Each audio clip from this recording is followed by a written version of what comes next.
Dan pada kali ini saya akan membahas tentang bagaimana cara menjinakkan burung. Nah, jadi teman-teman semua kalau mau melihara burung jalak kebo ini, tujuannya teman-teman yang utama adalah penjinakan. Jadi sangat menjadi pertanyaan yang saya terima di kolom komentar itu sangat banyak. Bahkan setiap video itu ada pertanyaan bagaimana cara menjinakkan burung ini. Nah, jadi kalau teman-teman pengen burung yang jinak, yang benar-benar jinak, nggak kecewa ya, itu teman-teman harus mencari burung yang dari kecil atau dari loloan, walaupun di muda hutan ataupun dari peternak, itu saya jamin pasti bisa atau ada harapan besar untuk menjinakkan burungnya. Tapi kalau teman-teman itu memeliharanya dari udah besar atau bahkan ombyokan yang jaringan atau tangkepan, itu harapannya kecil kalau teman-teman mau membuat burungnya itu jinak.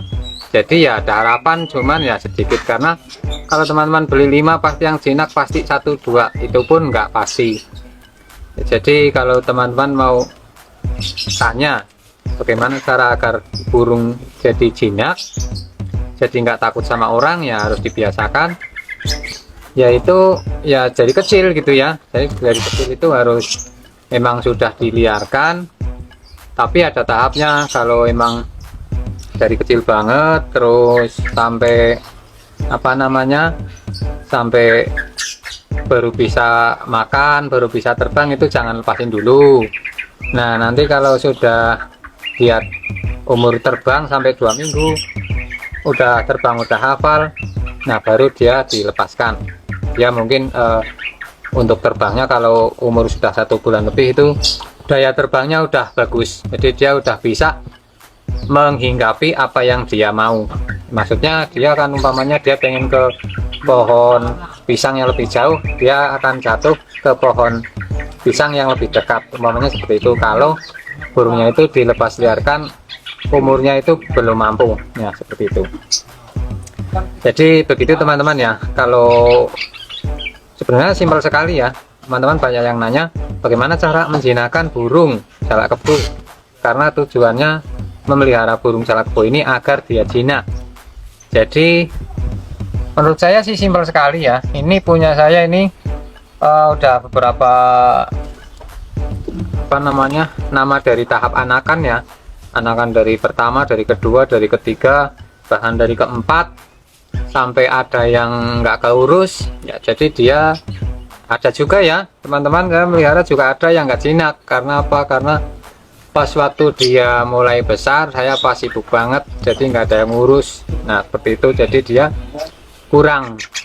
Contoh yang belakang sana saya lihat itu nggak keurus sampai 2 hari teman-teman. Jadi saya habis pergi-pergi kemana-mana ya, 3 hari nggak dikasih makanan yang cocok dan cuma dimakan kasih pur.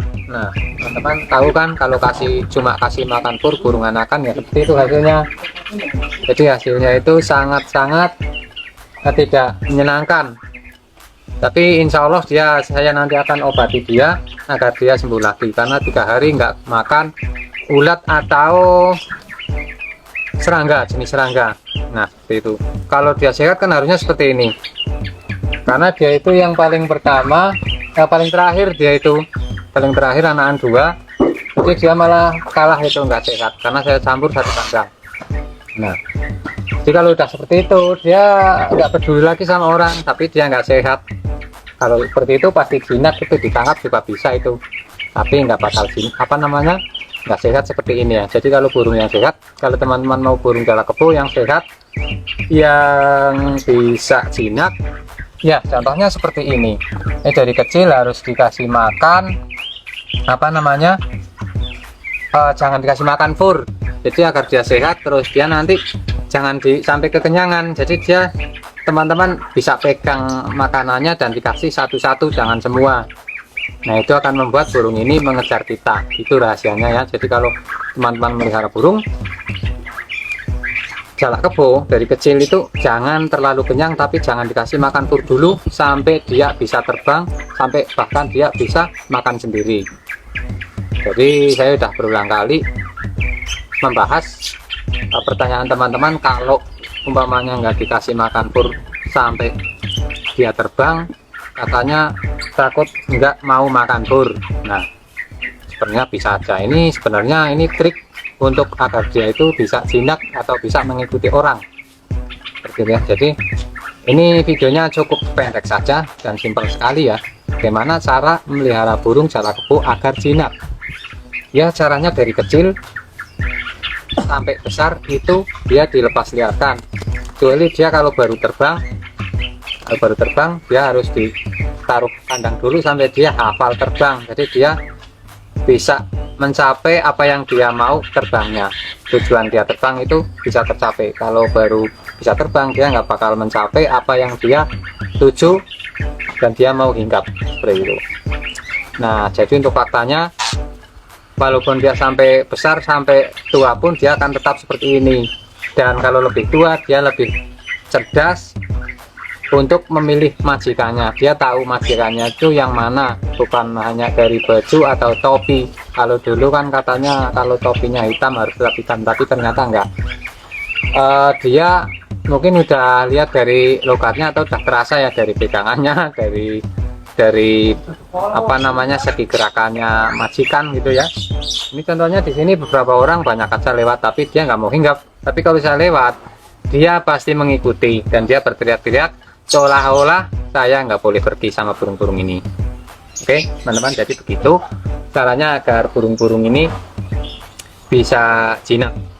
Jadi rekomendasinya belilah burung yang dari kecil, atau enggak kalian beli yang indukan terus diternak terus nanti beranak sendiri, itu malah lebih bagus. Jadi kalau belum indukan jangan harap kalau burung ini benar-benar jinak seperti itu ya. Apalagi beli yang anakan pun kalau udah besar udah masuk kandang itu saya nggak jamin. Jadi belinya itu yang loloan yang kecil itu paling seumuran sebulan lah udah bisa ya, udah bisa diajari seperti itu.